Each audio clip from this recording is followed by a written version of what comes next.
Shetani ana akili.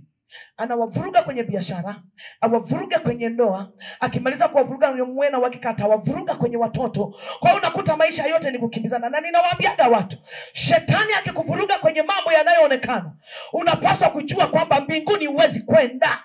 Wewe unafikiri unagombana na mume wako, unamchukia, unamuona kama paka. Saa ngapi utajiandaa kwa safari ya kwenda mbinguni? Na Biblia inasema, unawezaje kusema unampenda Mungu umeshindwa kumpenda mume wako au mke wako, unamuona kama paka? Halafu Yesu agonge parapanda uende mbinguni, mbingu ya maboksi. Maana waga mnajifariji na mapambio.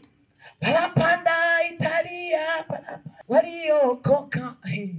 Maana kuna watu wengi sana wameokoka duniani, halafu wanajitia moyo kwenye wokovu. Wakati wao ni wazinzi, ni walevi, ni wachawi, ni washirikina, lakini parapanda Italia na mimi nitakwenda. Una mbingu ya kwako ya kwenda. Tanzania tutapona kama tutaelewa swala la kutokuabudu miungu, tukawa Wakristo wa kweli, wa kumjua Kristo kweli, aliye njia, kweli na uzima. Tumebakia na Kristo wa mdomoni kwa sababu ya mila